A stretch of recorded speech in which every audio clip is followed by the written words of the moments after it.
Marcela, ¿cómo estás?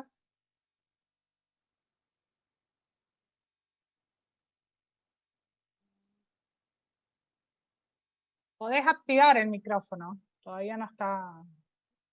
Ay, sí. Hola. ¿Cómo Ahora estás? sí, doctora. Disculpes que se me Ah, había olvidado activar el micrófono.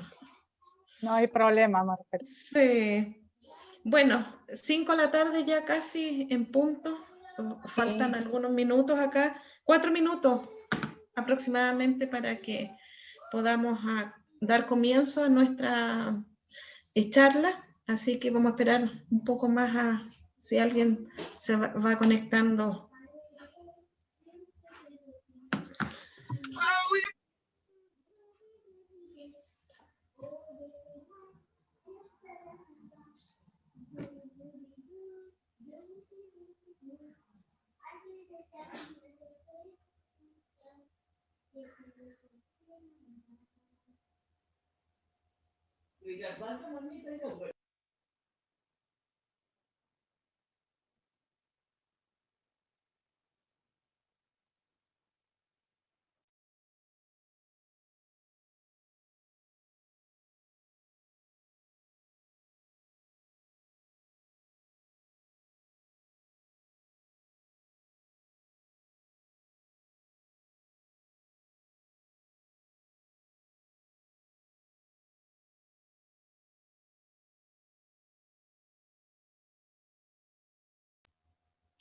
Ahí ya parece que van, no sé cuántos se estarán uniendo en estos minutos, no tengo el recuento, doctora. Sí, no hay problema. Esperamos 5 minutitos más a partir de Claro, las 5 a que sí, terminen de conectarse para que no pierdan la primera parte, que es importante. Más que sí, de nada todas es maneras. donde sí, vamos a definir y vamos a arrancar. Yo, como ya te he dicho, la temática la vamos a volver a repetir. Hoy vamos a ver qué es un trastorno del espectro autista.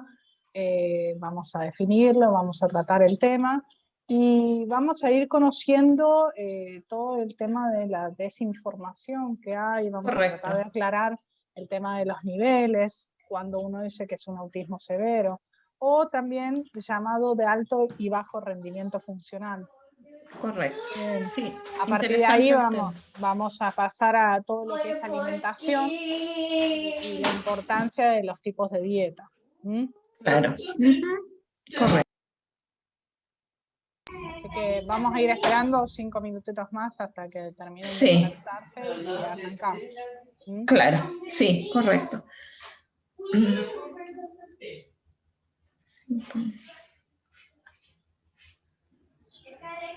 A todos igual, en definitiva, se les avisó que la charla era puntual para que no hubieran, dijéramos, retrasos en los horarios y también para que usted pudiera extender su charla cuando estime pertinente y luego podemos hacer las preguntas necesarias que yo igual indiqué a cada familia en relación a lo que ellos encontraban que era una pregunta acorde a lo que es, por ejemplo, las dietas, gluten, vitaminas.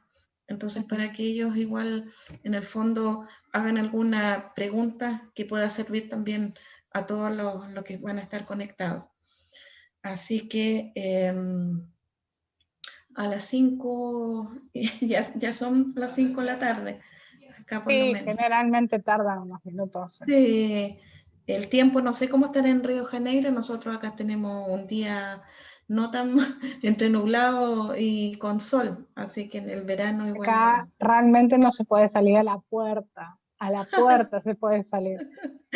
Hace realmente mucho calor y aparte de hacer mucho calor, el sol Oh, no te deja salir hasta más o menos las 6, 7 de la tarde, o sea, cuando ya anochece. O sea, acá un poco la más. gente que vive, que no está de vacaciones, somos como vampiros, estamos todo el día adentro.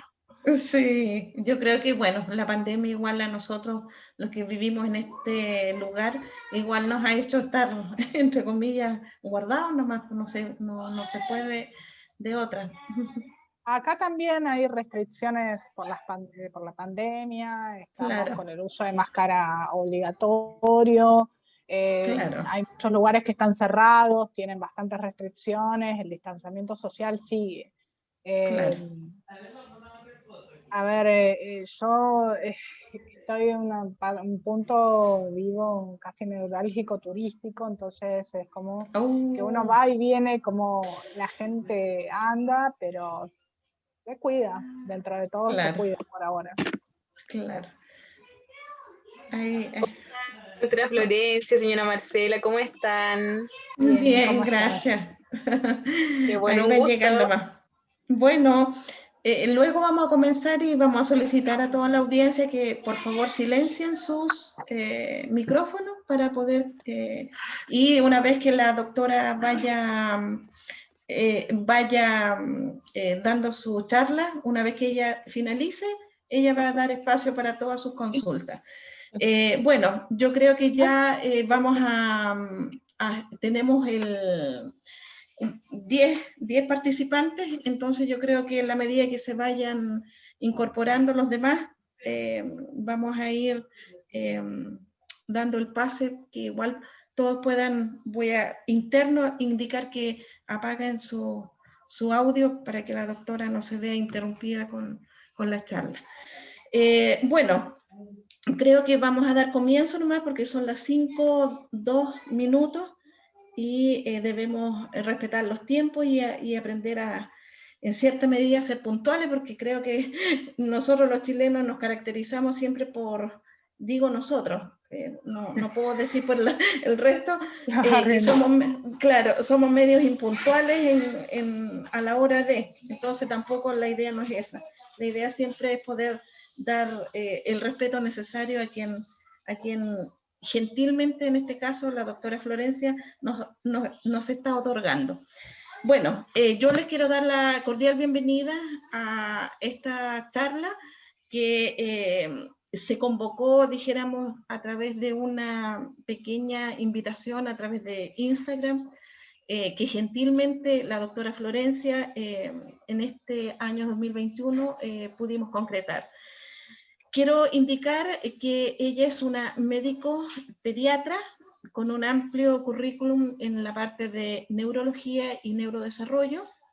Tiene estudios en psiquiatría, nutrición y ADEIR y A22, entre otros estudios y certificaciones, y por lo tanto es una persona que tiene una trayectoria de 15 años en lo que tiene que ver con la alimentación, vitaminas y una serie de temas que están relacionados con el espectro autista, y por lo tanto en este caso ella va a hablar en primera instancia alguna información que a nosotros como padres y familiares o cuidadores podemos tener con mayor información. Así que bienvenida, doctora Florencia, desde Río de Janeiro. Ella es oriunda de Córdoba, Argentina, y por lo tanto desde ahí está en estos momentos por asuntos de familia. Ella está establecida en Río de Janeiro y nos está dando esta charla. Así que, doctora, bienvenida y eternamente agradecida por compartir su información, su experiencia y sus investigaciones. Bueno, muchas gracias a todos. Ahora vamos a proceder a compartir pantalla.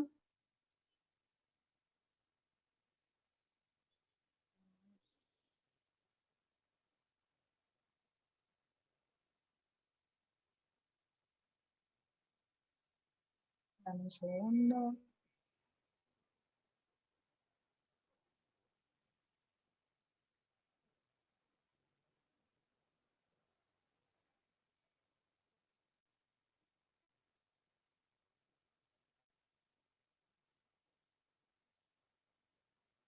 Dame un segundo, se me cerró. A ver.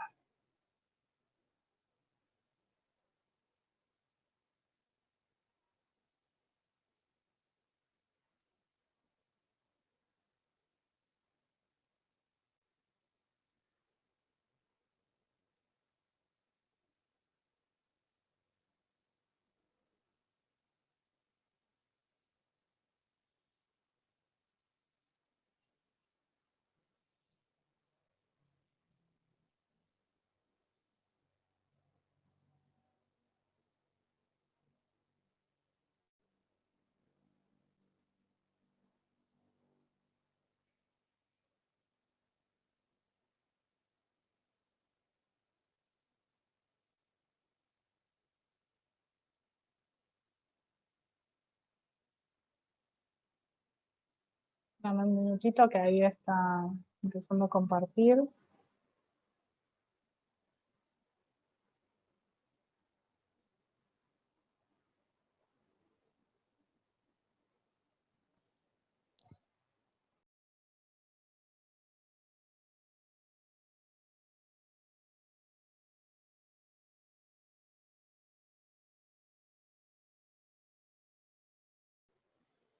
Bueno, hoy el tema que nos trae es lo que es la nutrición y el autismo.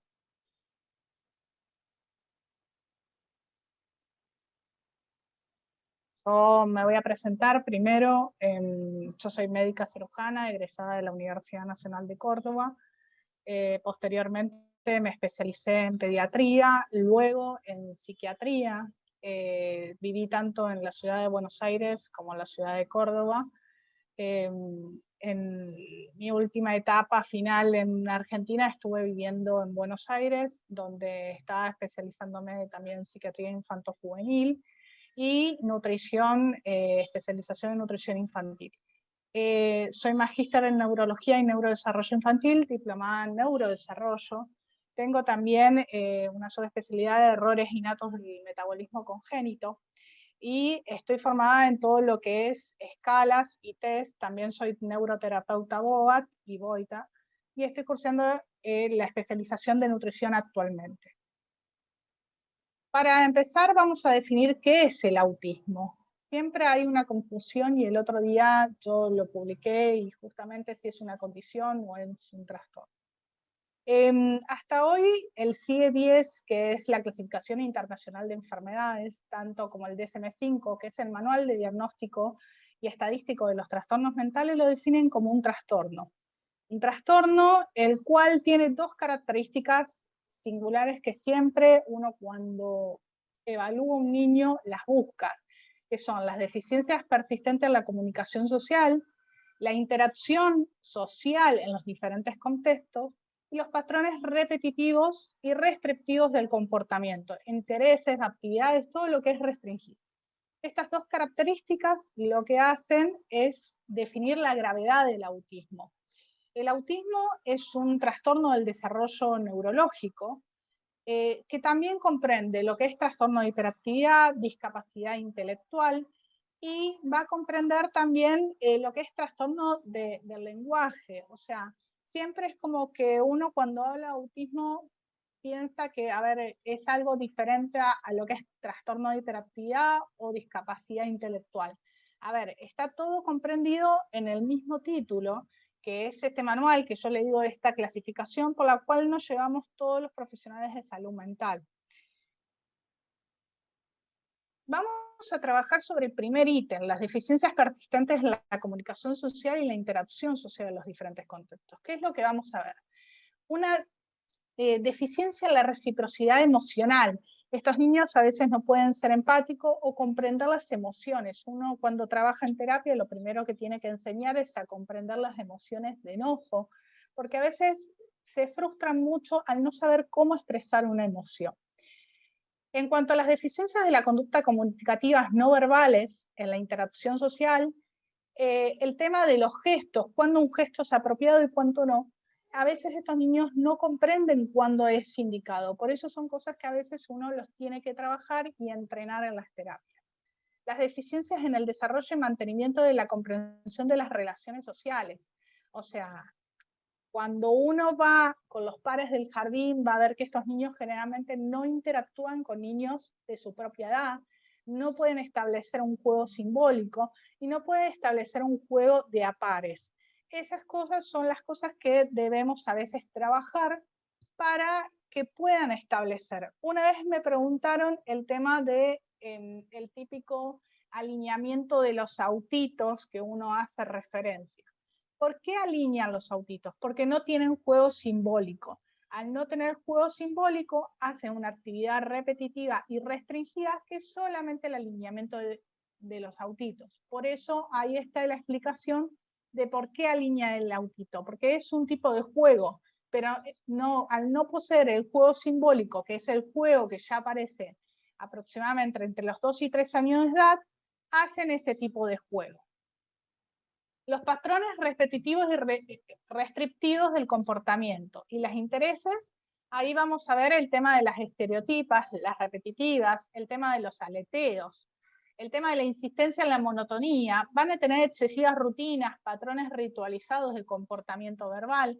Algunos pueden tener tic, algunos pueden tener ecolalia. Esas cosas hay que estar muy atentos. Por eso yo siempre digo que cuando evaluamos un niño autista, siempre hay que evaluar todas las terapias en conjunto, todas las áreas, para uno poder así sacar un perfil de lo que está viendo. El tema de los intereses restringidos y fijos, que son anormales en cuanto a la intensidad o el foco de interés. Hay niños que solamente, me dicen las mamás, se fija con algún color, se fija con algún juguete, y no lo podés sacar de ahí. Y el tema que estos niños pueden ser hiper o hiporreactivos a los estímulos sensoriales. Esto es muy importante a la hora de la nutrición y la alimentación, porque a veces vamos a tener dificultad para incorporarle nuevos alimentos. Los niveles de gravedad del autismo, según el DSM-5, lo va a definir en 3 niveles y según la ayuda que va a necesitar. Si no, nosotros tenemos un autista que no es verbal, que no tiene lenguaje y que depende de todo para nosotros, hasta incluso para comer, estamos hablando de un grado, extremo ya, donde uno dice tiene inflexibilidad extrema, ansiedad extrema, y la respuesta a la interacción es mínima. Entonces, ese va a depender muchísimo de nosotros. Pero a ver, cuando uno define, siempre está definiendo en la parte observacional. Entonces, como que queda ahí, ¿es o no es? Y el problema de esto es que muchos lo definen como autistas de alto rendimiento funcional y de bajo rendimiento funcional.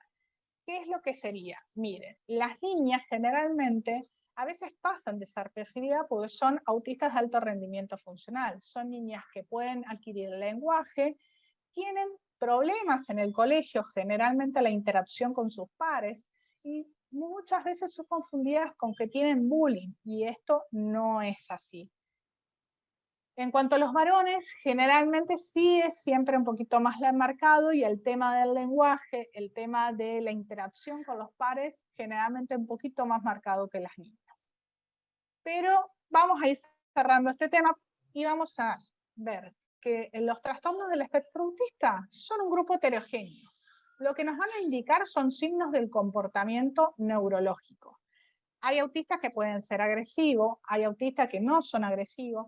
Por eso le digo, es muy heterogéneo los signos y uno no lo puede determinar de definir. Por eso yo siempre digo, cuando a mí me preguntan, ¿es una condición, es un trastorno, una enfermedad? Para mí es un signo de que algo más me está marcando. No llega a ser enfermedad porque para ser enfermedad tendría que ser un conjunto de síntomas y signos. O sea, tendría que ser varias cosas. Entonces, decir autismo es un signo de que algo más se esconde, y después lo vamos a ver por qué. El tema de la etiología hasta el día de hoy es poco comprendida. ¿Pero por qué es poco comprendida? Porque toda la etiología la basamos en lo observacional, en lo que vemos en una escala de test, en lo que vemos en el comportamiento de las terapias, y no parte más allá de eso. Entonces, ¿qué pasa? Si no empezamos a estudiar, si no empezamos a cambiar nuestra mentalidad de decir, los estudiamos bioquímicamente, los estudiamos genéticamente, tampoco vamos a lograr comprender esta etiología. La definía exclusiva solamente sobre las bases observacionales, es lo que le decía, el test de ADOS, el ADR, en otros países se utiliza otro tipo de test. Y a veces uno evalúa el tema del nivel cognitivo con NEPSI, distintos tipos de escalas, o un Bailey para los más chiquitos.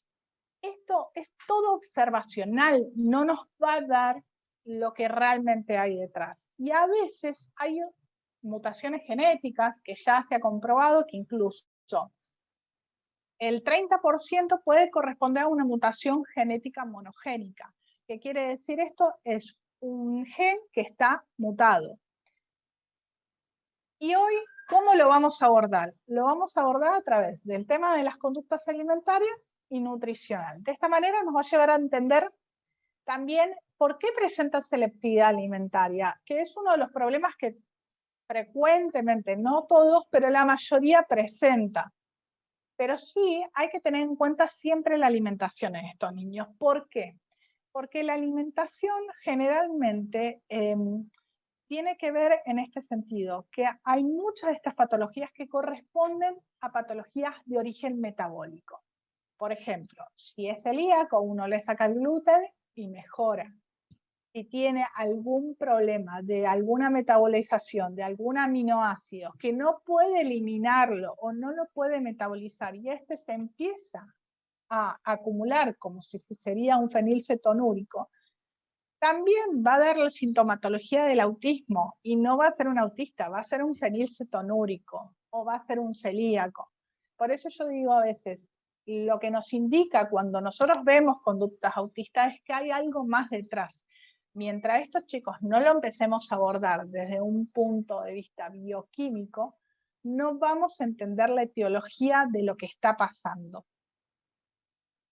¿Para quiénes hay que implementar las estrategias? La estrategia hay que implementarla para los padres y para los profesionales de salud. Es lo que yo les digo, es empezar a cambiar un poquito la mentalidad, decir, lo vamos a abordar a través de un punto bioquímico y no solamente a través de un punto de vista conductual. No es solamente el acceso a terapias. Es como yo siempre digo, cuando uno se fractura, a ver, uno va, se hace el yeso y después posteriormente va a rehabilitación, pero uno necesitó la parte mecánica que es el yeso. En este caso es corregir los déficits bioquímicos, los déficits nutricionales. Todo hay que estar en un equilibrio perfecto y posteriormente uno puede realizar la terapia. ¿Qué conductas se mencionan habitualmente a la hora de comer? Se mencionan la aversión a la comida, que es el miedo a comer. La selectividad por la comida es la más frecuente que he visto en estos niños, y el rechazo total a la comida. Cuando nosotros hablamos de problemas alimentarios en el autismo o en los trastornos generalizados del desarrollo, hablamos de hiperselectividad alimentaria. La hiperselectividad alimentaria, lo que se trata es de un rechazo total a determinados sabores y olores, texturas y a la temperatura incluso de los mismos. Por eso yo siempre digo que incluso hay que estos niños llevarlo, que nosotros hace poquito dimos un taller para la Universidad de La Plata, hay que llevarlos al odontólogo, porque tiene que ver mucho la parte oral, la parte nutricional con la parte de odontología. Siempre hay que cuidar toda la parte de todo lo que es odontológica en estos niños, por el tema de los problemas que incluso pueden tener. Tienen que ser evaluados. Por eso es importante la evaluación interdisciplinaria. ¿Cómo se va a presentar? ¿Qué es lo que nosotros vamos a referir generalmente? Es imposible que pruebe algo. Generalmente por las conductas restrictivas, eso que decíamos, los intereses que son inflexibles, generalmente se resisten a probar algún huevo. No comen nada sólido, algunos tienen que ser todo licuado, y solamente alimentos, o sea, solamente come alimentos cruyentes o solamente toma determinada marca de yogur.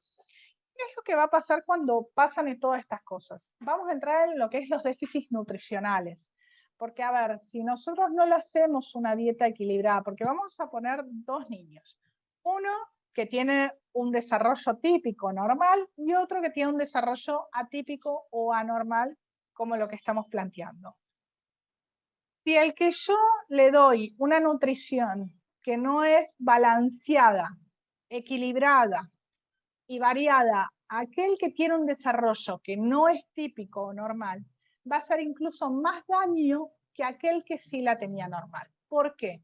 Porque ese niño puede ya tener deficiencias previas por el tema de, ya sea la parte nutricional o la parte metabólica. Entonces, ¿qué es lo que me va a pasar? Esas deficiencias se me pueden acentuar. Entonces, lo que puede terminar es un déficit más importante de lo que tenía. ¿Qué es lo fundamental?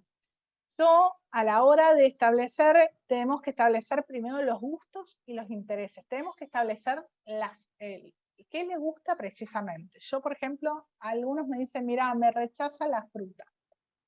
Cuando vamos a hacer la incorporación de la fruta, y más en un niño con autismo, entonces lo que siempre les recomiendo que por lo menos pongan más de 3 frutas. Las frutas que sean de una calidad más cremosa que una calidad áspera, como si fuera la manzana.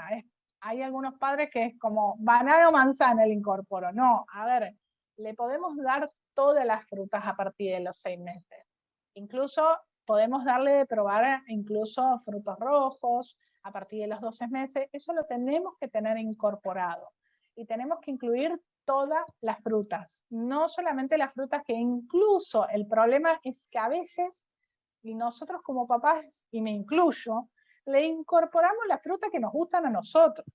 Y lo que tenemos que entender que capaz los gustos de ese niño van a ser diferentes a los de nosotros. Así que por más que a mí hay frutas que no me gustan, las tengo que incorporar en los hábitos de mi hijo.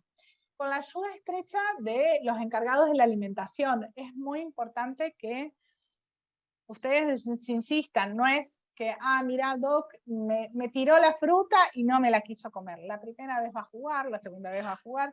Esto siempre hay que hacerlo más o menos una prueba, ir variando unas aproximadamente entre 10 y 15 veces.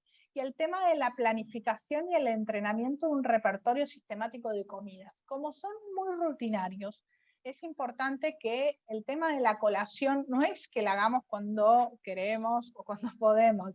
En estos niños es importante hacer una planificación de horarios. De que, a ver, si yo le voy a incorporar en las colaciones el tema de la fruta, siempre haga el tema de la fruta si él ya sabe qué esperar. Y vaya sacando obviamente las frutas que no le importan. Yo incluso en algunas de las colaciones incorporo hasta 5 tipos de frutas diferentes. Y en algún momento llega incluso a incorporar las 5 frutas, pero son pedacitos, es ponerle un plato y que sea muy colorido, muy vistoso y rico y agradable a la vista también. El tema de, para todo esto, lo que tenemos que analizar sobre todo es el tema de la vía visual, la vía gustativa, la vía olfativa, la vía auditiva y la vía táctil. ¿Cómo funciona a la hora de comer? El tema de la vía visual es la forma de presentación de los alimentos. Como yo le dije, tiene que ser colorido. La forma de presentación, por más que son niños, es muy importante.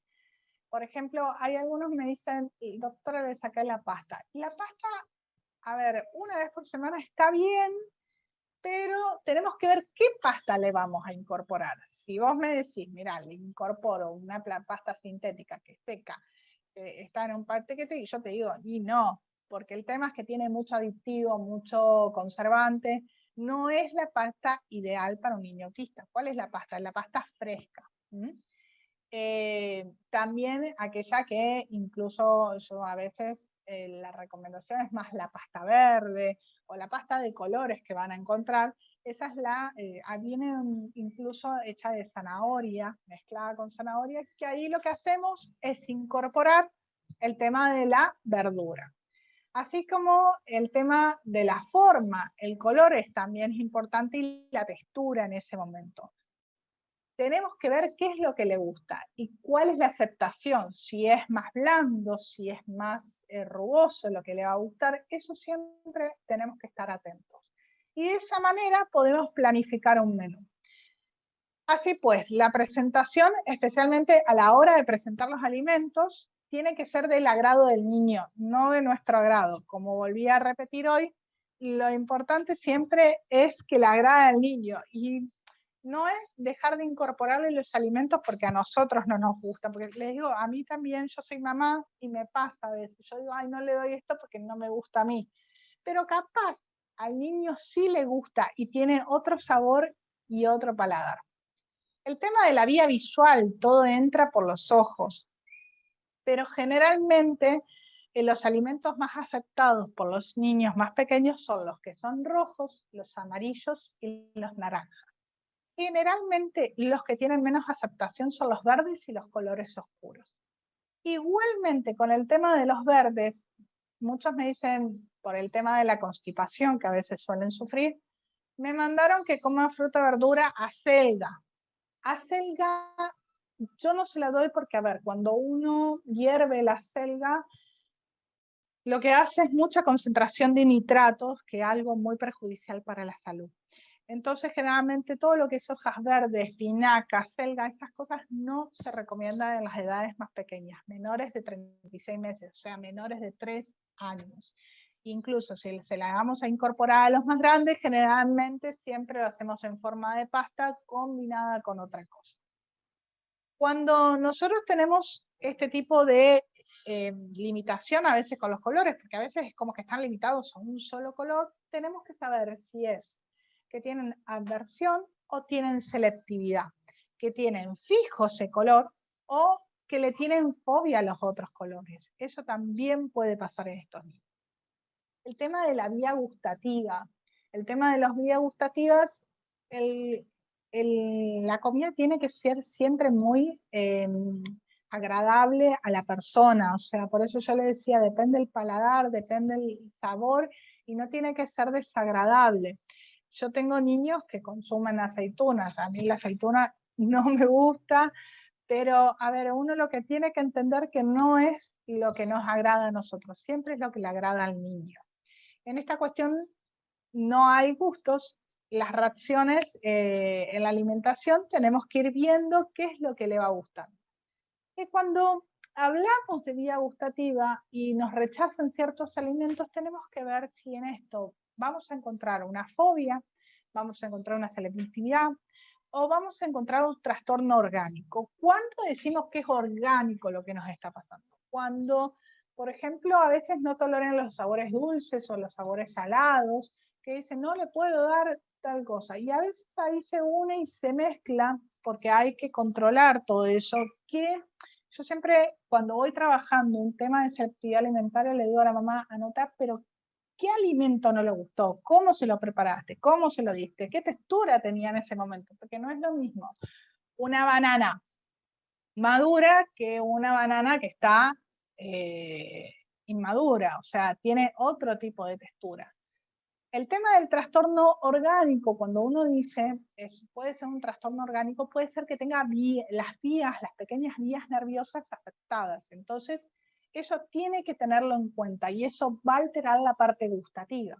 Incluso hay sabores dentro de los que uno conoce, el sabor salado, dulce, picante. En los últimos años se agregó el sabor umami, que es un tipo de sabor del tema del edulcorante, es uno nuevo, y hay que tener mucho cuidado con eso porque, a ver, cuando uno habla de autismo, generalmente le reducen todo lo que es el azúcar, y le dan todo con adosante o edulcorante. Entonces, ¿qué pasa?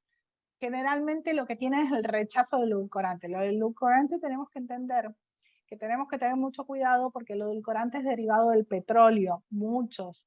Hay algunos que me dicen, yo le doy stevia, y el stevia hay que tener cuidado porque si uno da vuelta a lo que es la stevia, tiene una dosis diaria recomendada por día.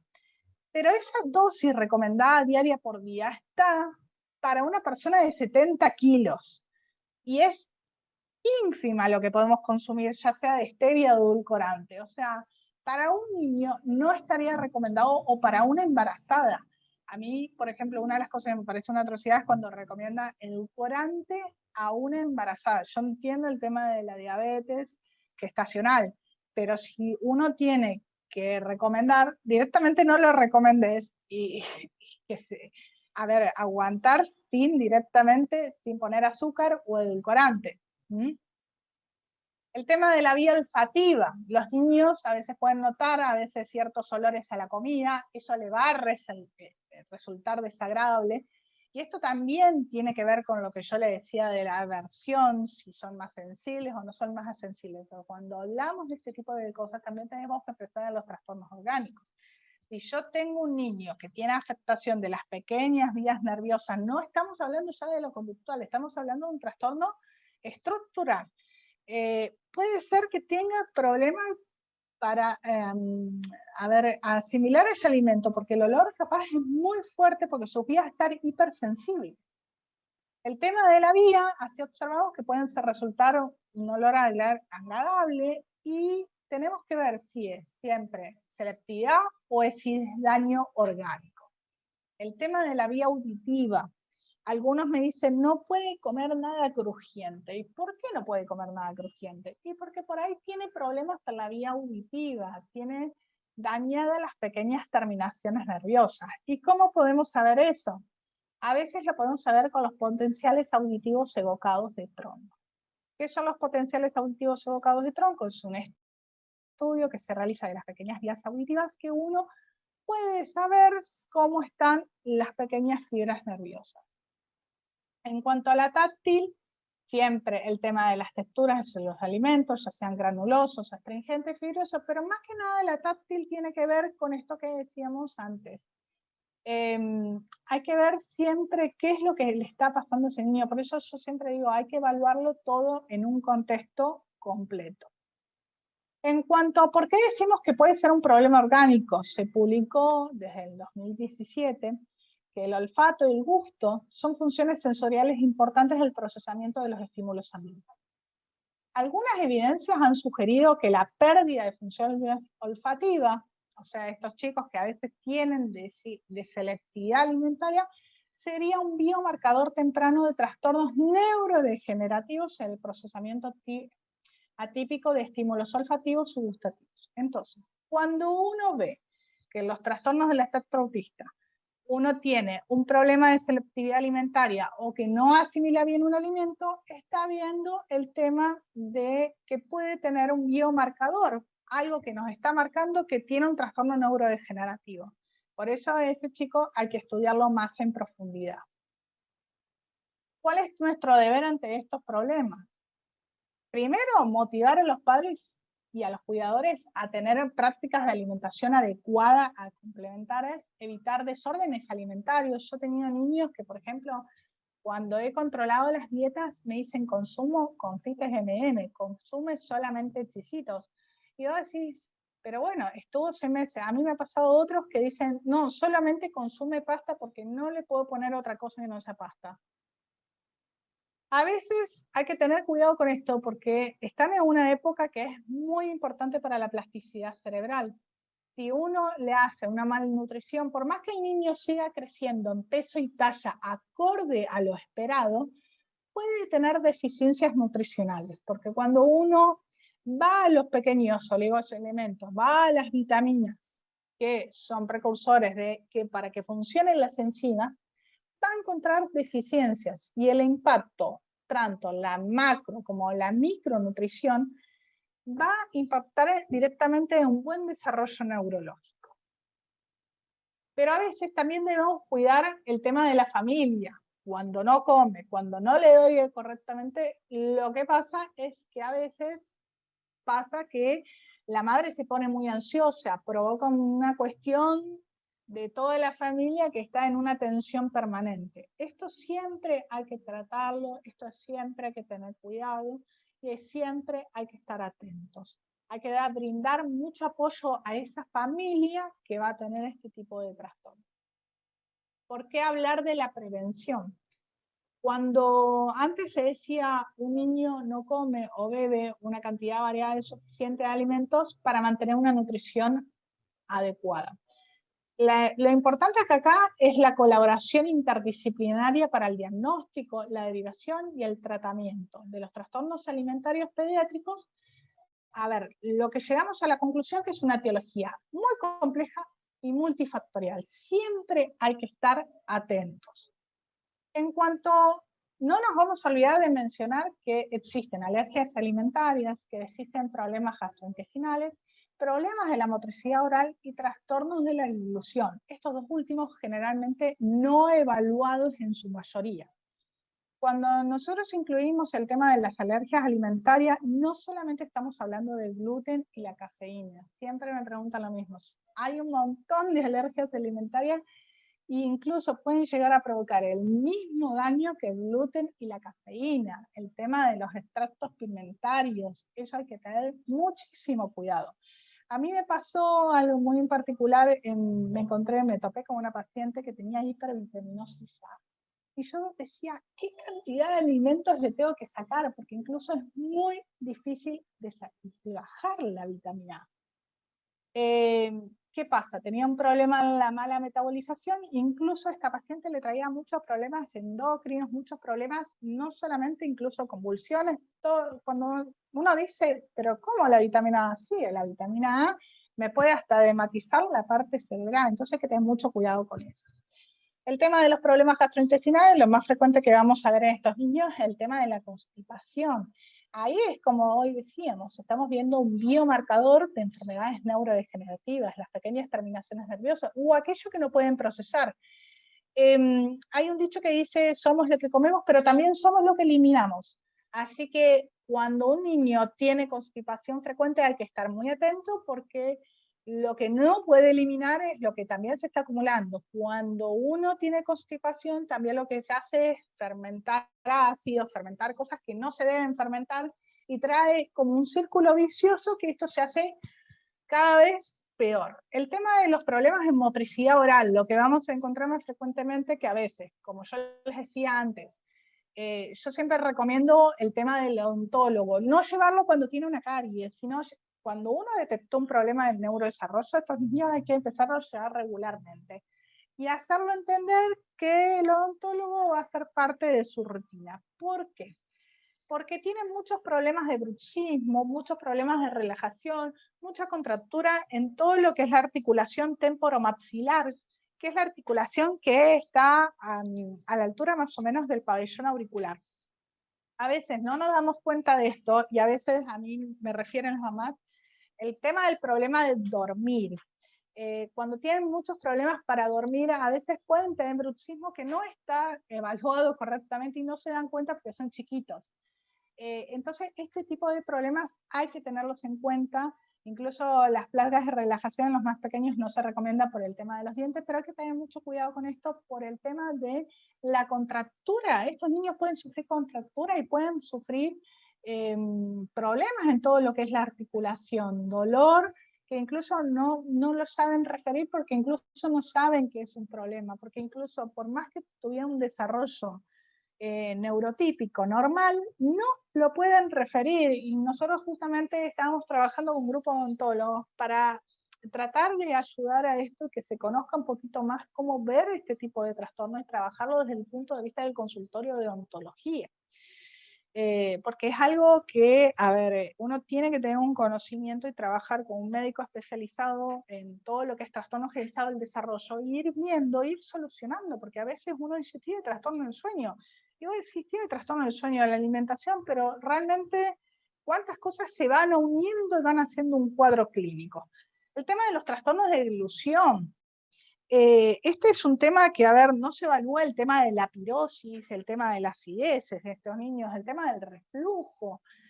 A mí me ha pasado encontrar muchos niños que presentan broncoespasmos, te cuente. Y yo digo, cuando tienen trastorno generalizado del desarrollo, no hay que pensar que solamente es conductual. Si tiene una cuestión de broncoespasmo, hay que hacerle una videodeglución para saber si no es que se está broncoaspirando y por eso está haciendo el broncoespasmo. Por eso es evaluar todo en su conjunto, no es solamente evaluar la parte conductual. Yo creo que debemos unirnos, terapeutas, papás, médicos, y evaluar toda la terapia en conjunto para saber bien cuál es el problema. Uno tiene que leer los informes meticulosamente porque uno a veces a mí me dicen, ¿puede evaluar una conducta en una sesión? No, a ver, yo tengo que evaluar la conducta con la terapista ocupacional, con el papá, después le voy dando test. A veces me dice que hasta soy pesada porque voy dando, llena esto, llena aquello, y a través de eso uno va construyendo un perfil de lo que quiere ir buscando en este niño. Porque es importante tener en cuenta el tema de las comorbilidades, ya sea relacionadas con el tema que yo le decía de la alimentación y el comportamiento adaptativo, la calidad de vida, cómo va a estar relacionado. A ver, tenemos que unir desde la selectividad alimentaria hasta la parte del sueño. Hay que unir todo, porque, a ver, es todo un conjunto. Siempre el autismo, yo digo, se lo ve de un punto de vista observacional, y a mí me ha pasado que en todos los pacientes, o sea, hasta ahora por ninguno, todos tienen déficits nutricionales importantes, las dietas muy restringidas, E incluso a pesar de que no tienen una dieta restringida y que hagamos una dieta equilibrada, en muchos casos, debido a los problemas que ya tienen de base, o sea, estas comorbilidades que son en las enfermedades que van a concomitar, tienen deficiencias extremas que vos decís, pero hay niveles, me ha pasado encontrar, por ejemplo, los síndromes de Down, la más frecuente es la vitamina B6. Y si uno relaciona la vitamina B6, se va a dar cuenta que la vitamina B6 es una vitamina que incluso en los más pequeñitos está relacionada con la convulsión. O sea, si un niño tiene deficiencia de vitamina B6, puede llegar a convulsionar. Entonces, uno en este caso, pero dice, yo le doy una alimentación equilibrada. Sí, pero puede ser que haya alguna enzima, algo que funcione mal, y que no la está absorbiendo bien. Por eso tienen que ser meticulosamente controlados. En cuanto a cómo se puede relacionar con el mal funcionamiento. Las personas con TEA a menudo tienen una mala salud gastrointestinal, incluido problemas de motilidad intestinal, las respuestas autoinmunes, el tema de las otitis frecuentes, el tema de las hernias, eso hay que estar muy atento, el tema de las gastroenteritis, si tiene diarrea, si tiene vómitos persistentes, o si tiene constipación. No solamente hay niños que tienen constipación, tienen diarrea. Entonces, estas cosas hay que tener muy en cuenta. Y el tema de la falta de absorción de nutrientes necesarias. O sea, hay algunos que tienen alterada la barrera intestinal. Aquellos individuos con problemas gastrointestinales tienen a demostrar déficits del comportamiento, tienen irritabilidad, agitación y hiperactividad. También tienen a tener un desequilibrio en la composición general de la microbiota intestinal. Algunos, el tema de la microbiota, lo toman como un término nuevo. Miren, la microbiota siempre existió. La microbiota fue la flora intestinal, que ahora se le dice microbiota intestinal. A ver, es la flora habitualmente que tenemos en nuestro intestino. ¿Qué pasa? Con el tema de la composición, la selectividad alimentaria, el tema de los transgénicos, el tema de los procesados. A muchos confunden ultraprocesados con procesados. A ver, los alimentos procesados en estos niños hay que tratar de evitarlos. Una de las cosas que, por ejemplo, no recomiendo es el tema de las galletitas estas compradas. Uno, ya sé que a veces es cómodo, pero uno tiene que tener a evitarlo y darle una alimentación más sana. Es más sano darle una fruta que darle una galletita. Y eso quiero que lo tengamos en cuenta. El tema del control, porque a veces uno dice, no, pero el pediatra me dijo que está bien en peso y talla. No, a ver, no solamente en estos niños hay que controlar el peso, la talla y la circunferencia craneana, hay que controlar esto, los déficits nutricionales, los déficits alimentarios. Era como quien dice, como nos daba de comer nuestras abuelas, volver a las dietas de antes. Hoy está tan procesado, tan modificado, que uno ya no sabe qué comer. El tema del gluten, el tema del gluten ha sido modificado genéticamente para que sea un conjunto de proteínas que provoquen más elasticidad a la hora de preparar masa. Entonces es como que cada vez vamos seleccionando más genéticamente y uno va alterando más los productos alimenticios y de esa manera para hacerlos más agradables o más adictivos en la alimentación. Fíjense que la primera pandemia que hay hoy en día no es el corona, es la obesidad también. O sea, estamos muchísimos con sobrepeso y los adultos muchos con problemas metabólicos. Incluso cuando uno quiere hacer un descenso de peso, es como muy resistente, dice, ¿cómo no puedo descender de peso? Y pues debido a la alimentación, también tenemos que pensar en la alimentación que llevamos en nuestros embarazos. O sea, la mala alimentación, que uno dice, ¿realmente consumo buenos alimentos o no consumo? Hoy en día, ¿qué dietas se van a aplicar en el trastorno del neurodesarrollo? Una de las dietas que vamos a ver es el tema de la dieta de eliminación del gluten. En cuanto a esto, lo primero que quiero aclarar, el gluten no es neurotóxico. Yo, en todas las enfermedades, yo tengo pacientes que tienen trastornos de piel, trastornos respiratorios, trastornos gastrointestinales y algunos trastornos neurológicos de otra índole, como lesiones medulares. Yo generalmente en todos los recomiendo. El gluten es un conjunto de proteínas que lo que hacen es darle elasticidad al pan, elasticidad a la masa.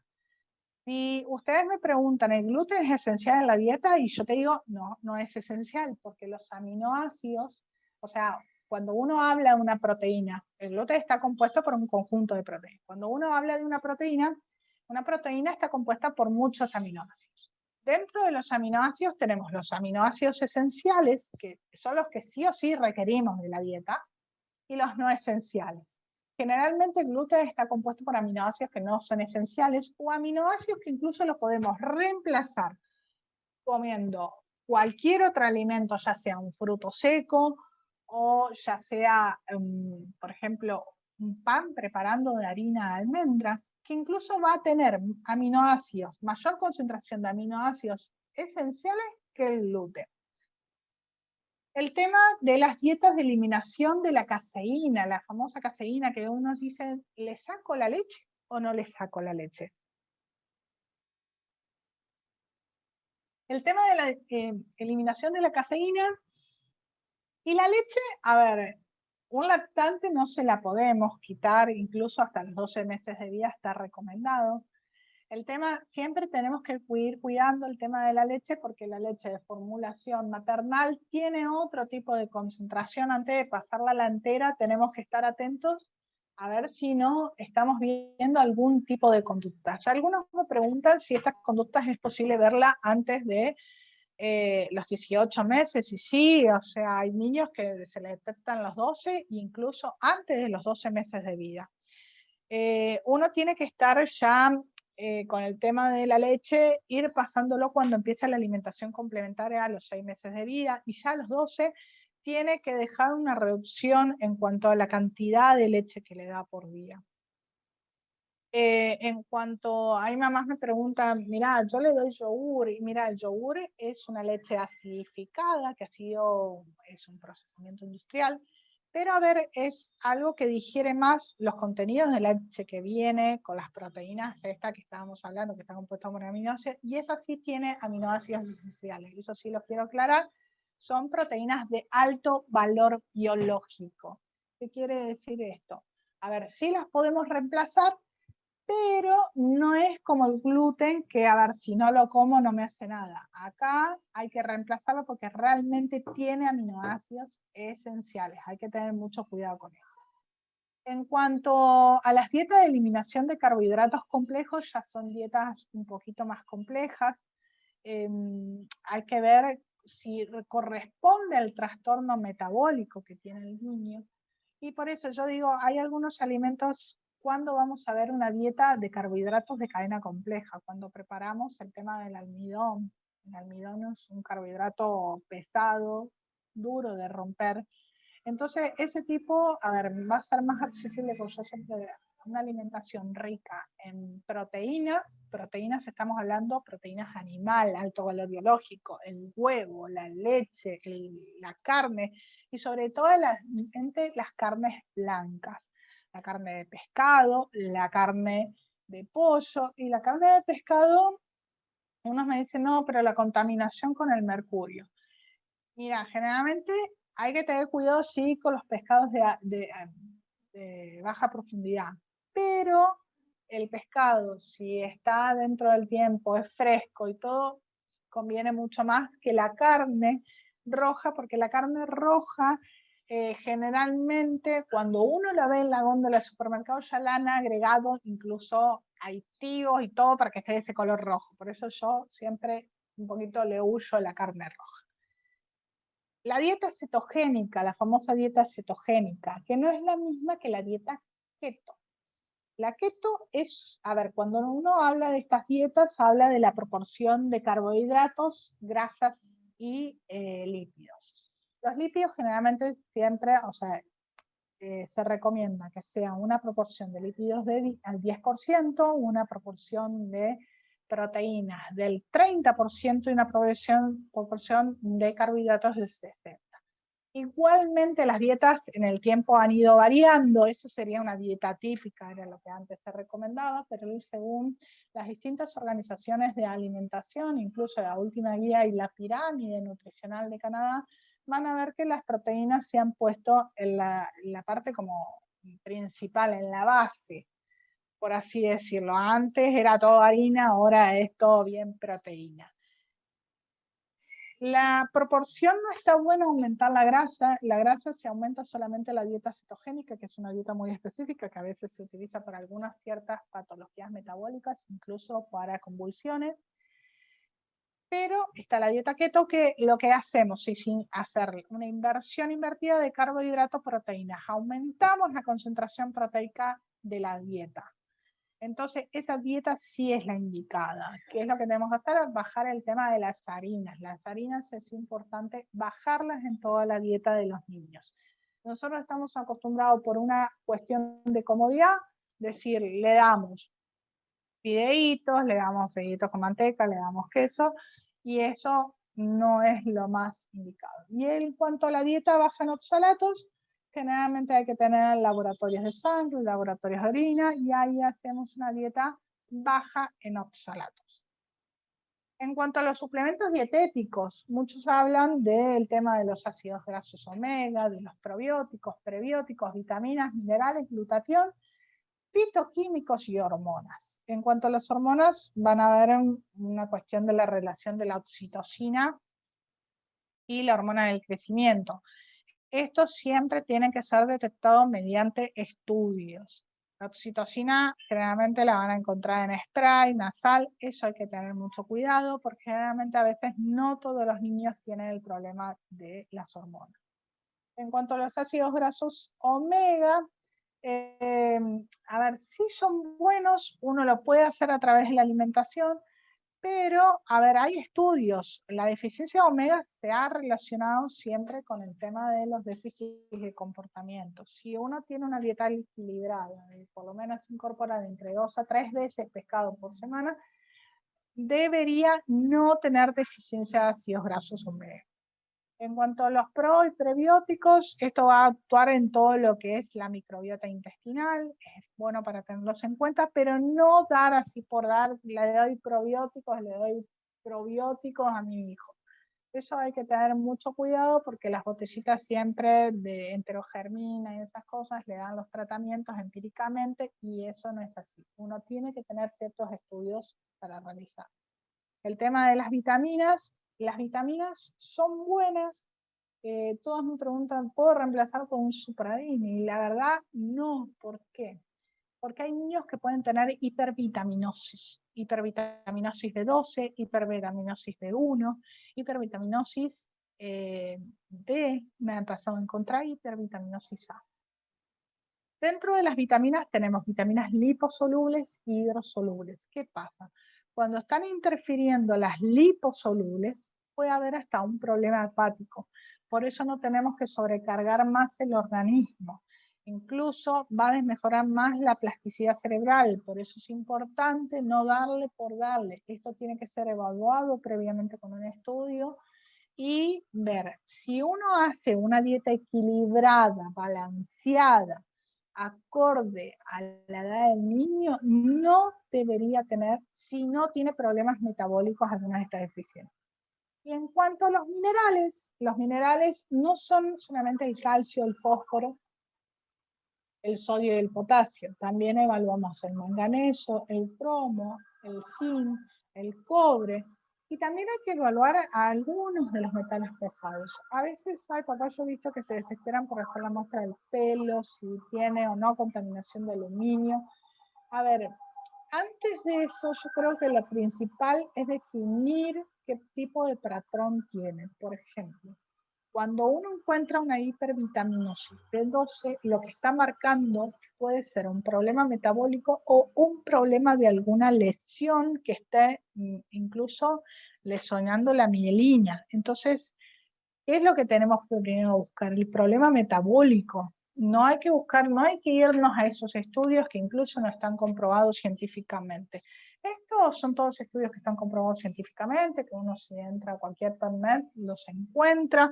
O sea, no estamos hablando de cosas que no están comprobadas, incluso muchas de estas cosas se utilizan en tratados habituales de medicina. O sea, no es que nos tenemos que ir, que no ha sido incluso estudiado.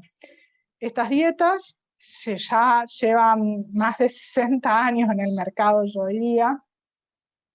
Incluso para nosotros los latinos, una de las regiones que empezó primero con la detección de este tipo de trastornos fue Cuba, en los años 50, que a través del espectrofotómetro de masa empezó a detectar lo que era el PKU.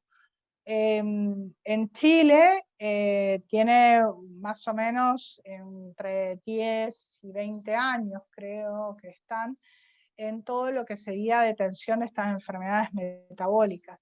Son relativamente nuevas a lo que es la patología en sí, pero a ver, yo creo que hoy tenemos que aprender y abrirnos a un marco de que no solamente debería ser observacional esto, sino que debería ser algo más bioquímico y elemental.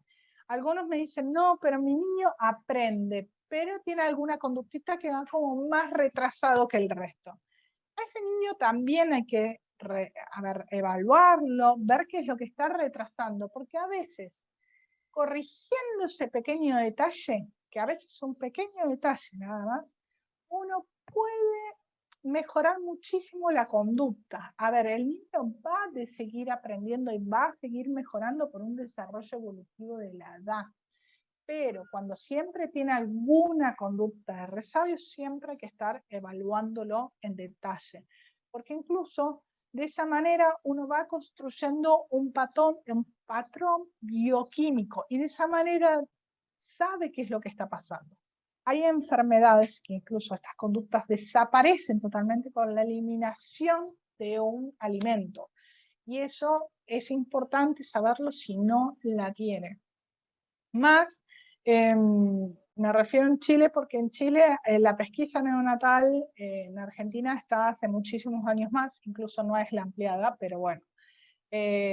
Ustedes incluso la pesquisa la pusieron hace muy poquito y por eso hay que pesquisar ciertas enfermedades metabólicas que pueden prevenir la discapacidad intelectual, tanto como los síntomas que podrían tener autismo. Y esto se sabe, incluso hay mucha gente que no sabe, pero uno cuando nace cualquier niño, le hace la prueba del taloncito, ya sea en Chile o ya sea en Argentina o ya sea en Brasil. ¿Y esa prueba del taloncito para qué es? Para saber si tiene enfermedad metabólica. Y esa enfermedad metabólica no es que se me va a manifestar con el chico en terapia, a veces solamente se me va a manifestar como una discapacidad conductual que me va a aparecer recién después de los 2 años de vida. O sea, no me va a aparecer inmediatamente la conducta, va a ser un bebé normal que yo no voy a notar nada, y recién porque se va a empezar a acumular cuando le empiece a incorporar las cosas de la dieta, recién se me va a empezar a manifestar a los 2 años. Y hay muchas enfermedades, por eso le llaman enfermedades silenciosas. ¿Por qué? Porque se manifiestan tardíamente, o sea, uno tiene el chico, es normal, es bebé, me fija la mirada, se sentó. Nosotros siempre preguntamos las pautas, los pediatras, y digo, me incluyo. Se sentó a los 6 meses, sostuvo la cabecita a los 3 meses. Sí, es normal. Pero después van a empezar a aparecer este tipo de trastornos. ¿Por qué? Porque la acumulación en el tiempo, entonces puede ser algo que le está haciendo mal. Entonces estas cosas hay que tenerlas en cuenta. Bueno, hasta acá llegamos. Estoy abierta a las preguntas, ahí pongo la cámara. Ya dejo de compartir. Acá estamos, así me pueden ver. Espero que les haya gustado el tema. Yo sé que por ahí a veces es muy extenso. Después vamos a tener probablemente otro encuentro donde vamos a ir profundizando un poquito más sobre algo en particular. Ahí ya pueden, ya les di la función de reactivar los micrófonos. A ver, uno va como metiéndose en el tema, pero lo que yo quiero dejar en claro en esto es que el autismo, más allá de que la cuestión filosófica, si es una condición, si es un trastorno, si es una enfermedad, es un signo que el chico tiene un desarrollo atípico, y eso quiero que quede claro. Entonces, si tiene un desarrollo atípico, tengo que estudiarlo no solamente observacionalmente, sino, a ver, la observación es importante porque me va a ir definiendo el progreso de ese niño. La rehabilitación me va a ir ayudando, pero yo como equipo de salud, o sea, como médico interviniente, lo que tengo que hacer es apoyar esa rehabilitación para que esa rehabilitación sea efectiva. ¿Cómo la apoyo yo? Estudiando al chico fenotípicamente, para que la rehabilitación sea efectiva. Es como yo decía, la fractura, le pongo un yeso justamente para que suelde bien. Muchas gracias a todos por haberme escuchado. Si tienen alguna pregunta, lo que quieran. Claro, antes de las preguntas, quisiera agradecer la charla y fue muy precisa en varios temas en relación a las comorbilidades, perdón, y en relación a la alimentación, que nosotros como papás muchas veces estamos un poco, ansiosos, desinformados y por lo tanto muchas veces sin evidencia científica de repente o sin la información precisa de un especialista, en este caso de un médico, nos atrevemos a ser como innovadores en la alimentación. Entonces ahí también hay mucho cuidado con los niños que tienen sobre todo esta condición. Así que parece que Crisfel quiere hacer una consulta y de ahí está abierto, y por favor los que vayan haciendo las preguntas, abren sus micrófonos y los demás lo pueden cerrar para que podamos tener un orden. Gracias. Bueno, bienvenida doctora, y bueno, de verdad que muy informativa y muy precisa la charla. Realmente es muy bueno para que los padres conozcan un poco sobre el manejo de los niños dentro del espectro autista. Y pues bueno, yo conozco un poco más, yo hablé con ella hace unas horas y pues manejo un poco lo de la alimentación libre de gluten porque llevo 10 años en esto. Se maneja un poco lo de los oxalatos, varias cosas, pero uno siempre va aprendiendo porque hay muchos avances. Mi niño lleva ya, como le dije, 10 años con alimentación libre de gluten. Trato de no incorporar tantas harinas, aunque sean dentro de todo sin gluten, como almidones, como la papa, la yuca o la mandioca, pero trato de colocar menos cantidades, sino más vegetales y proteínas, evidentemente. Pero, como le dije anteriormente, mi niño está, desde que llegamos a Chile, sigue con esta alimentación libre de gluten, con proteína, alta en proteínas, le compro en ciertos lugares, el pollo no lo compro en carnicería, sino compro un pollo especial que me indicaron que era bueno en este caso porque tiene menos hormonas. Y mi pregunta es la siguiente, que él, por ejemplo, él llevaba un tratamiento biomédico y aquí lo dejó por todo el cambio que generó. Allá en Venezuela tenía sus médicos especializados donde se hacía ciertos estudios. Aquí me ha costado porque por lo menos en esta localidad es difícil hacerse, por ejemplo, exámenes metabólicos, y como le comenté anteriormente cuando le escribí por correo, yo le hacía los exámenes, se lo iba a hacer en GRIPLANE, que le hacen exámenes de estudios metabólicos, ácidos orgánicos, alergias, porque sé que dentro de quizás de su misma alimentación mi hijo pueda estar presentando algún tipo de alergia o algún problema metabólico que yo no estoy en conocimiento y quisiera en este caso realizárselos para poder mejorar su calidad de vida, porque aunque vemos que la alimentación es relevante, porque para mí es muy importante que en general los niños con autismo, el 99% presenta problemas a nivel intestinal, y es por ello que yo creo que es fundamental la alimentación, pero estos niños también tienen ciertos requerimientos, y al no tener unos estudios previos, ¿cómo uno hace? Y más aquí en Chile, que es mucho más difícil. ¿Cómo podría hacerse en ese caso? ¿O cómo podría poder ayudar en este caso a Cristian, que es mi hijo, ya tiene 14 años? Y pues aparte de eso está en la adolescencia y está presentando ciertos cambios. Entonces, ¿cómo pudiésemos, o en este caso yo, comenzar a ayudarlo desde otro punto de vista para ver qué necesita, qué vitaminas necesita? Como usted dice, bien dicho, que no todas las vitaminas, es como sobrevitaminar al niño si el niño no necesita, por ejemplo, calcio. Si mi hijo está por lo menos alto en zinc, yo no tengo que bajar el zinc. Entonces es muy exhaustivo, yo pienso que son exámenes muy complejos, pues, y aquí en Chile es muy difícil, pues, llevar a cabo todo. Claro, a ver, antes de que la doctora te responda, quiero indicar que en la historia de Crisfel, Palma es una persona que es chilena y fue muy pequeña a vivir a Venezuela y ahora está de regreso acá en Chile. Y la historia de vida de ella es distinta a las demás historias de los padres que hay en la Fundación Conóceme. Por lo tanto, las preguntas, en este caso, Cris, solamente la doctora puede responder en relación a tu historia, que pudiera a lo mejor ella ver otras alternativas, a lo mejor por interno, si tú después le escribes, para que le demos pase también a otros papás. Gracias. Doctora, puede responder nomás. Gracias. Bien. Mira, el tema de los estudios, hay ciertos laboratorios en Chile que hacen los estudios metabólicos. Generalmente, y están haciendo, o sea, Chile no es que está quedado con los estudios, hay muchos estudios, incluso es solamente buscar el laboratorio y buscar cómo se hace la derivación. Yo es más te digo, de Argentina se derivan algunos a Clínica Mayo, que está en Estados Unidos. O sea, si de Argentina, yo siempre digo, se puede derivar a Clínica Mayo, de cualquier lugar se puede derivar, porque uno los deriva en papel de filtro, es como un papel secante, no tiene mucho más que, y uno puede trasladar las muestras a lugares muy lejos, pueden viajar en avión en papel de filtro. Es más, yo siempre les recomiendo a los papás, incluso cuando ya tienen un hijo previamente autista o tienen algún trastorno conductual y van a tener un segundo hijo, más allá de las células madres, guardate siempre un cartón de screening metabólico del talón, pedí otro y guardátelo bien en una bolsita Ziploc para que no se contamine y guardalo, porque eso puede en algún momento generar que, a ver, la medicina estaba, este campo, esta área en particular está avanzando todos los días se descubre un ácido nuevo, todos los días se descubre algo nuevo, una enzima, una medición nueva.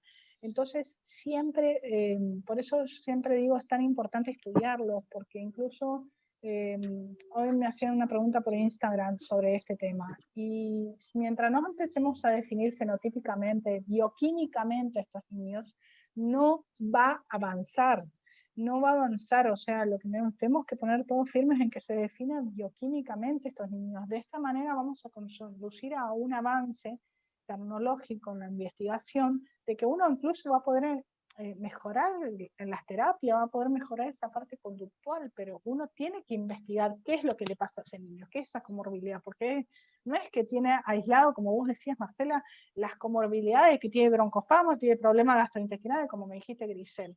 Eso hay que unirlo, es propio del cuadro clínico que estamos viendo. O sea, no es que es parte conductual y parte gastrointestinal, va unido de la mano, totalmente de la mano. En cuanto a los laboratorios, siempre, como yo siempre digo, hay que ir viendo qué laboratorio deriva, sabiendo cuál es el laboratorio que deriva, se pueden hacer los estudios. Yo no solamente he sacado estudios de Buenos Aires, sino de distintas provincias de Argentina, o sea, siempre hay alguna manera.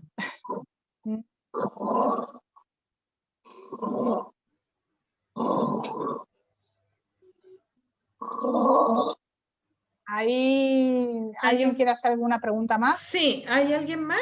Yo. Hola, buenas tardes. Perdón por haber llegado tarde, pero andaba comprando un medicamento y las farmacias son una fila, pero interminable. Un gusto de conocerla. Muchas gracias, doctora, por todo lo que dijo. Gracias a Marcela por la invitación. Me llamo Jessica y yo soy súper nueva en esto, así que si yo digo alguna palabra que no corresponde o algún término que no sé, les pido disculpas si se sienten ofendidos o si a alguien ofendo desde antemano. Mi Julián tiene 7 años y fue diagnosticado con TEA, tiene un TEA de alto funcionamiento, pero es TEA, mi príncipe azul. Y ha sido un año de descubrimiento de su condición, de entenderlo. Bueno, todos ustedes lo saben ya, yo estoy recién comenzando, ustedes ya son máster en esto. Y tiene él, para contextualizar, él tiene tratamiento o terapia ocupacional online, está medicado en estos momentos, probando con medicamentos porque tiene grandes ataques de frustración, una ira incontenible, muy agresivo físicamente, verbalmente. Entonces, ¿por qué le cuento esto? Porque mi pregunta es que dentro de todo lo que es su tratamiento, él generalmente siempre, a pesar de que baja sus crisitos, siempre existe en él una ira, una rabia, es como un pitufo gruñón, así como que, ay, no me mires, no respires, no pienses al lado. Eso también puede ser algo referente al metabolismo o algo referente a la alimentación. ¿Por qué le pregunto? Porque yo quiero hacer todo, como usted dice, es algo, un conjunto grande. Entonces yo quiero decirle a la doctora, ¿sabe qué? Yo aprendí esto, en mi ignorancia aprendí esto, quiero ver si existe la posibilidad de hacer esto para ver y descartar. Porque si lo descarto, yo me voy a la parte conductual, porque yo del TEA solo conocía lo que era la parte conductual. Hoy día conozco que ya no es solo la parte conductual lo que influye en todo su desarrollo o sus avances. Entonces, por eso es mi pregunta. ¿Qué tengo que preguntarle o pedirle a la doctora en sí? Mira, yo te cuento algo. Yo en Argentina estuve en el Hospital Borda. El Hospital Borda es un hospital neuropsiquiátrico de adultos. A mí me tocó estar son los dos más grandes de Buenos Aires, que es el Hospital Borda y el Hospital Tobar García. Me ha tocado estar con casos extremos, como lo que es la psicosis, la esquizofrenia, la depresión refractaria a tratamiento en adultos. Y cuando uno lo empieza a ver y analizar, uno se da cuenta, pero uno dice, no tiene un trastorno del desarrollo, pero tiene un trastorno metabólico, igual que uno lo vería en un pediátrico. Pero uno dice, no tiene problemas gastrointestinales, pero cuando uno empieza a escarbar, sí se encuentra con esos problemas. Lo que pasa que a veces, como están tratados por psiquiatras de adultos, no los investigan bien o no unen el cuadro clínico, que es lo que yo te decía. Cuando uno ve estos trastornos, trastorno desafiante oposicionista, que uno ve esta conducta tan negativista en niños con autismo, de frustración, uno tiene que ver si la comorbilidad conductual no está entre una depresión que está enmascarada todavía o algún síntoma de personalidad esquizoide, por así decirlo. Pero como todavía es muy chiquito, todavía no se lo define conductualmente, se lo deja como un autista o como un autista de alto rendimiento funcional. Si vos me preguntás si esto puede corresponder a lo que sería un trastorno metabólico, y yo te digo sí, en la literatura está ampliamente descrito que los trastornos de psicosis, los trastornos de depresión refractaria, los trastornos de personalidad, los trastornos bipolares pueden ser de origen metabólico, e incluso en algunos artículos plantea como que todos son de origen metabólico, no hay ninguno que salga de la regla. Nada más que hay que buscar, y a veces los estudios son tan específicos que vos me decís, ¿qué le digo que le pida a la doctora? Lo que pasa es que tiene que ser un especialista en TEA, que una el cuadro. Yo a veces para armar un chico a veces lo tengo que ver varias veces, unir los informes, ir viendo qué le voy a pedir según la conducta que tiene, si tiene conductas negativistas, si tiene conductas que son compatibles con depresión, porque incluso cuando uno investiga la depresión infantil, mira lo que te digo, se puede dar con conductas de irritabilidad, que nada tiene que ver con la depresión de ese que uno se imagina que está tirado en la cama y no hace nada. Entonces uno tiene que ver qué cuadro compatible para ir descartando. Y cuando uno habla de este tipo de enfermedades, está hablando más de 600 enfermedades. Y se siguen descubriendo enfermedades. O sea, cuando uno habla de una vitamina, se siguen descubriendo cada vez más enfermedades y uno va viendo que cada vez se va perfeccionando más, incluso en cuanto a los resonadores. Uno dice, bueno, antes le hacía una resonancia de cerebro y ya me quedaba tranquila. Ahora tiene que ver la potencia del resonador, porque depende la potencia, depende si el resonador me va a decir lo que yo quiero saber. Y depende el protocolo que tenga ese resonador, porque tienen protocolos que incluso pueden estudiar la parte metabólica. Entonces, por eso te digo, tiene que ser un médico especialista porque tiene que ver, fijarse que el lugar donde te mandas tenga el resonador que vos necesitas, porque conductualmente tiene que medir la potencia de ese resonador. O sea, ese resonador tenemos que saber la potencia de captación para determinar si ese cerebro en crecimiento tiene alteraciones, o cuando uno pide una polisomno, que son los estudios típicos que uno pide en los trastornos conductuales. Uno dice, no, pero le hago una poligrafía que es de irritación cortical. No, el polisomno, incluso uno pide la detección 8 horas de metabolismo, porque no está buscando la convulsión, está buscando irritación, que es otra cosa totalmente diferente.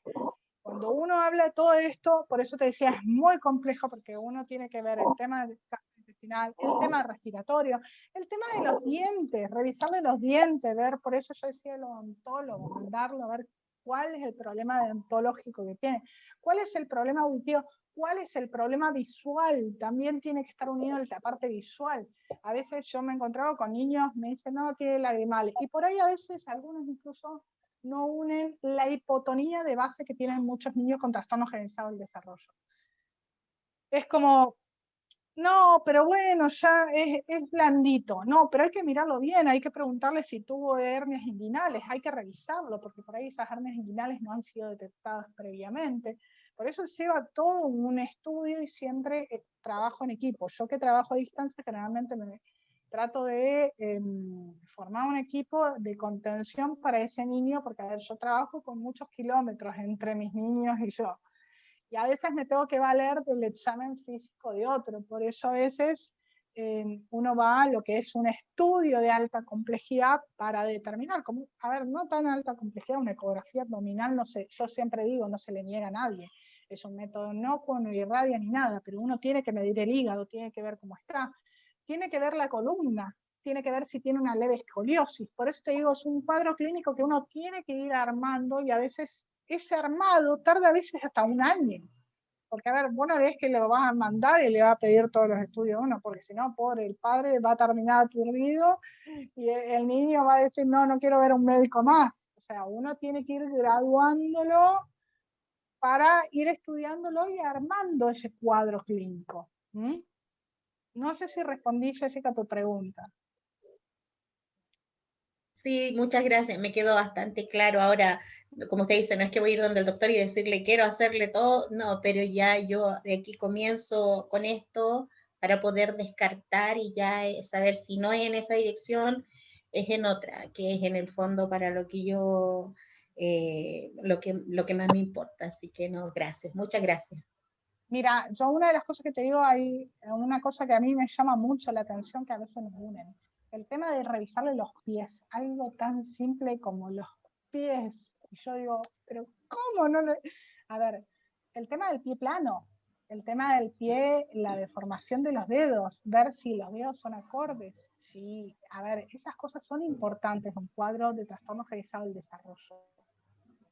Uno con el tiempo va viendo ese el tema de la motricidad fina, la motricidad gruesa. ¿Cómo evalúa eso? Y preguntándole si hace garabatos, qué tipo de garabatos hace. En tu caso, ya con 7 años, uno ya espera una figura un poquito más armada, ya tiene que hacer la persona, si no la hace, cómo la hace, qué tipo de personas, si hace el triángulo, si hace, esas cosas tiene que uno estar atento, porque de esa manera evalúa motricidad fina. Si uno tiene, no es solamente, bueno, tiene un problema en la motricidad fina y ya está, lo mando que rehabilite. No, motricidad fina, hay un problema neurológico, entonces tengo que ver la vía neurológica que me está afectando. Tengo que llevarlo a la parte orgánica. Entonces, es esa la unión de un cuadro clínico. Hay personas que pueden tener afectada la vía motora fina, otras la vía motora gruesa, otros pueden tener alteraciones, como me había pasado, de incluso tener fositas en la parte inferior de la columna. Eso es algo que hay que estar atento, porque son del desarrollo embrionario y son defectos del tubo neural, que uno a veces no le da tanta importancia, pero hay que ver cómo está la terminación de la columna. Yo tenía unos profesores hace muchísimo tiempo que incluso decían la implantación capilar, incluso los remolinos, hay que darle hasta esos detalles. Uno eso lo va viendo a lo largo del año y de esa manera va sabiendo qué estudios orgánicos pedir. Muchas gracias, muchas gracias. De nada. Completísima la pregunta y también la respuesta, doctora. Creo que hay varios que estamos aprendiendo, sobre todo en mamás, en este caso mi persona, el detalle de los pies. cuando ya bañe a mi hija en la tarde voy a ir viendo, incluso yo voy viendo eso por ignorancia, pero ahora me lo ratifica y eso va a ser muy importante a la hora de... No sé si hay alguien que quiera hacer otra pregunta, aprovechemos el tiempo para, no sé, alguien que tenga relación con el gluten, vitaminas. Yo quiero hacer una pregunta. Ahora voy a bajarme la Gracias, mascarilla. Macarena. Hola, buenas tardes, doctora. Gracias por la charla, muy informativa, muy práctica para comprender con respecto a la alimentación, la importancia de la alimentación, ¿no es cierto?, y todos los trastornos degenerativos, etcétera. Mi consulta es la siguiente: yo soy hermana de Camila, que tiene 30 años ya. Ella fue diagnosticada con TEA hace bastantes años ya, cuando era con trastorno generalizado de desarrollo, en el año 90. Entonces, mi consulta es la siguiente.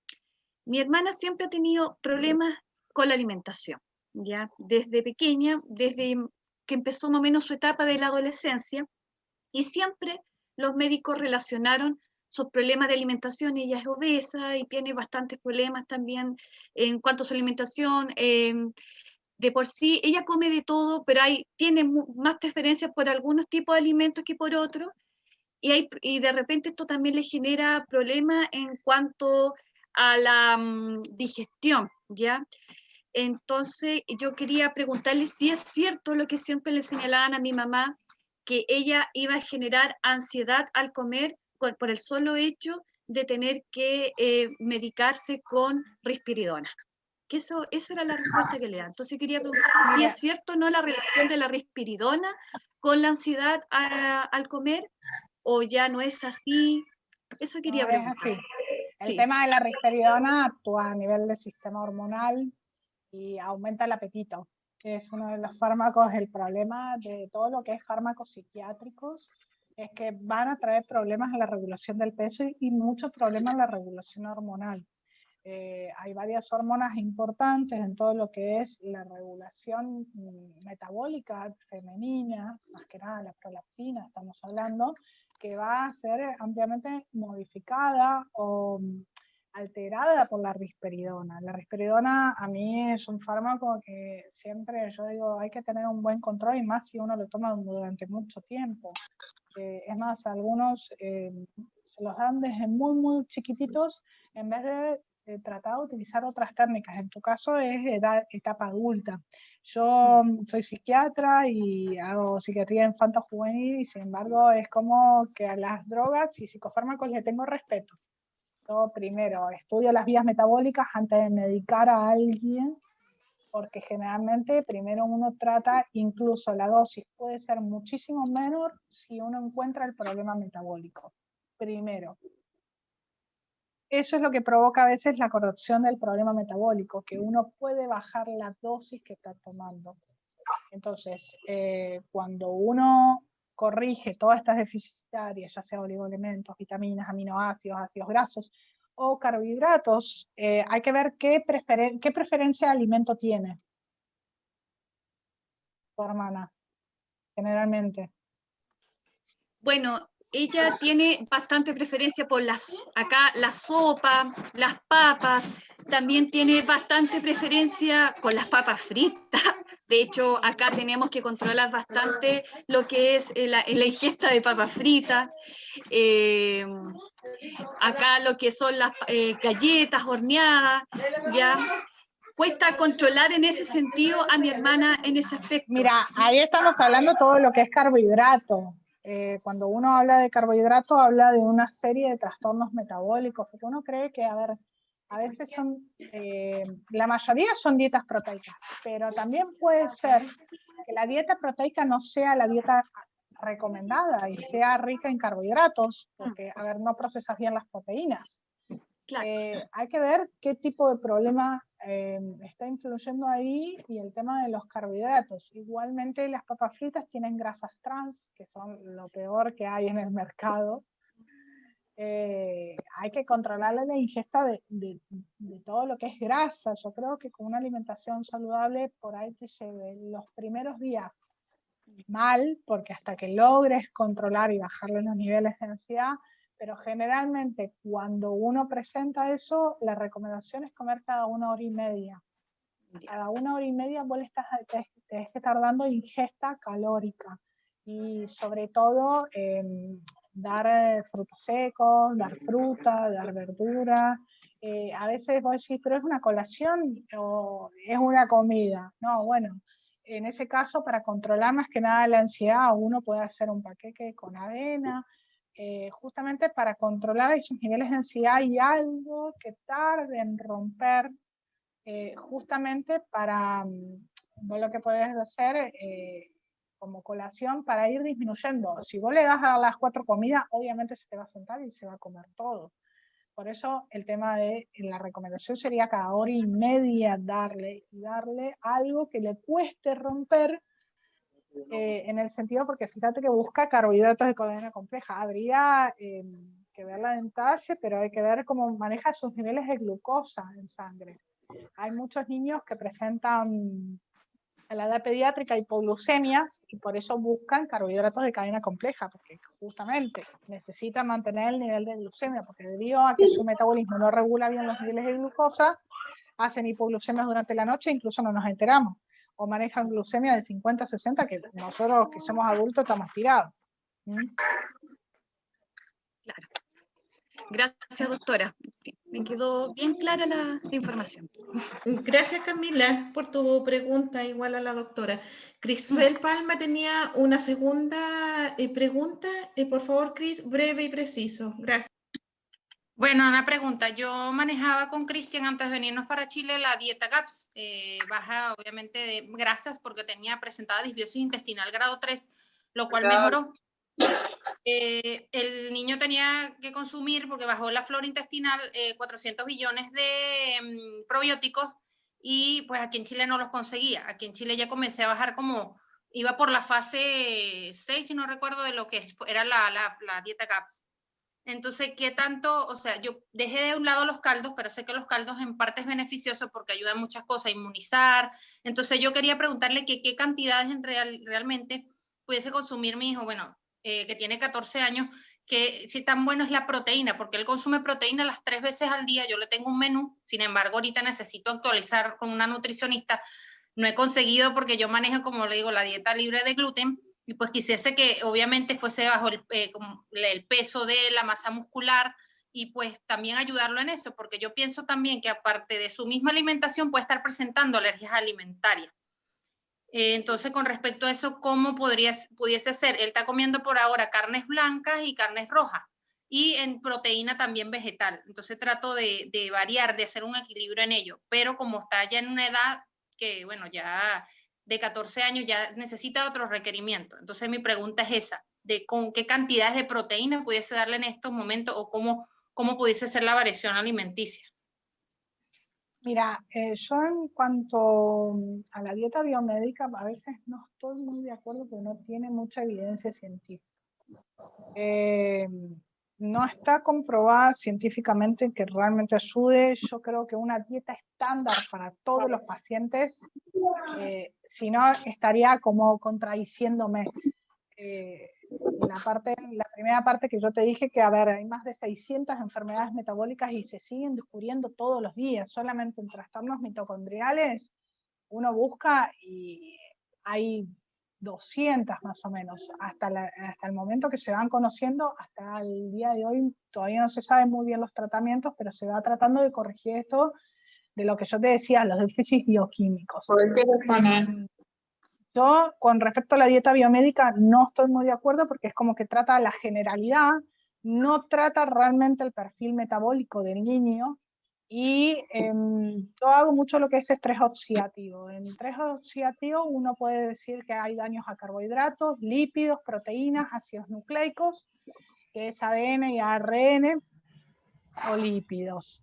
Depende cada paciente, depende la dieta que le vas a indicar. No todos los pacientes son iguales, no todos los pacientes llevan los mismos requerimientos, y cuando uno habla de proteína, si vos me decís la proteína es sana, sí, la proteína es sana.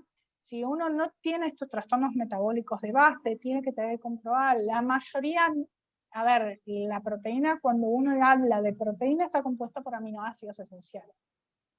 Si uno no tiene un problema que está acumulando aminoácidos, que uno no tenga déficit o no tenga alteración de desequilibrio en el panel de aminoácidos, uno puede darlo. Pero a ver, son enfermedades ampliamente conocidas, las más viejitas, desconocidas, las más nuevas, que se siguen estudiando todos los días. Pero como yo te digo, la dieta estándar para un solo paciente con un trastorno conductual, yo no creo. Yo creo que cada paciente es único, individual, y cada uno tiene su deficiencia.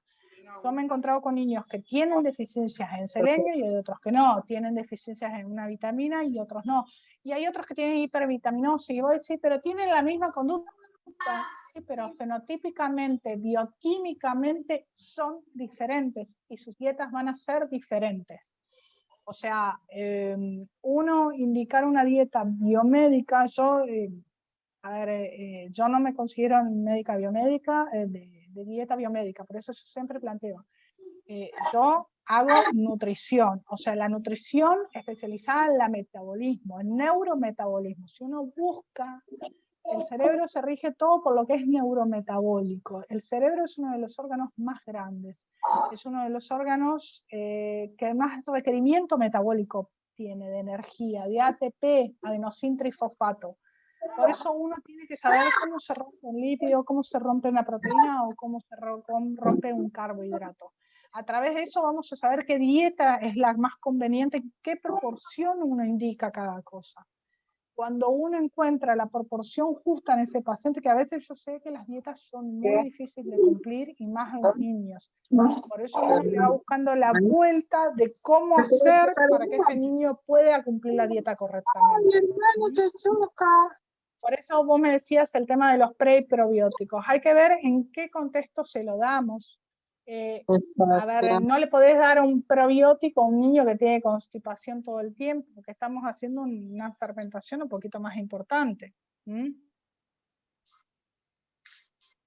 sé si quedó clara la...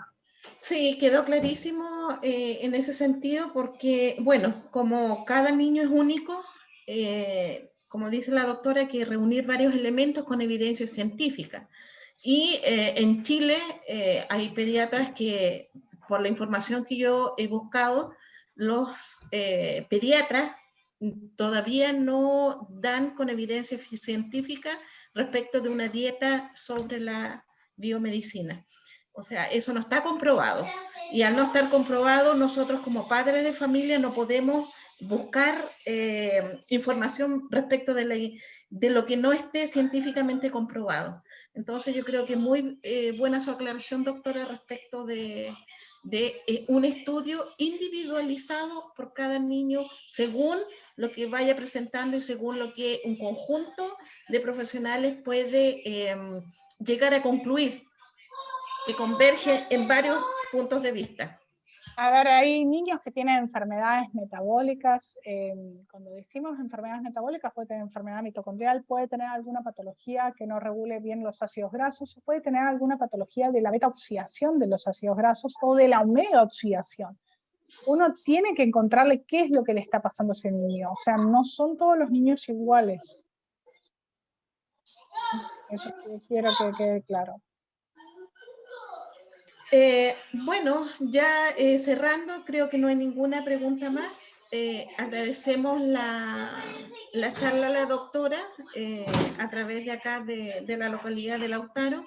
Y para ir cerrando, damos los agradecimientos a todos los que participaron.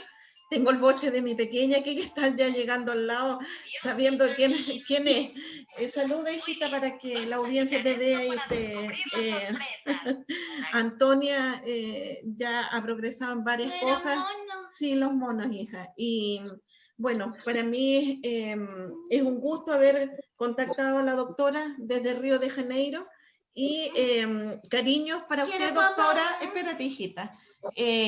Para la próxima estamos viendo la posibilidad de hacer otra charla en relación a la información sobre alimentación.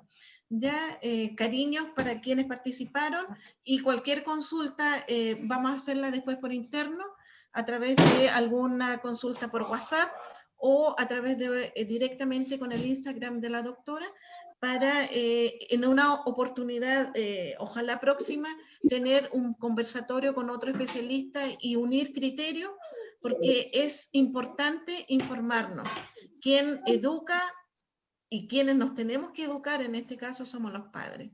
Y yo desde aquí en Lautaro, doctora, y una amiga que es Jessica de Santiago, y otros invitados más, le agradecemos su charla precisa y vuelvo a reiterar, muy educativa. Un abrazo a la distancia. Muchas gracias. Igualmente, que tengan una buena tarde. Chao. Chao, gracias. Chao, chao. Gracias. Nos vemos. Nos vemos. Chao.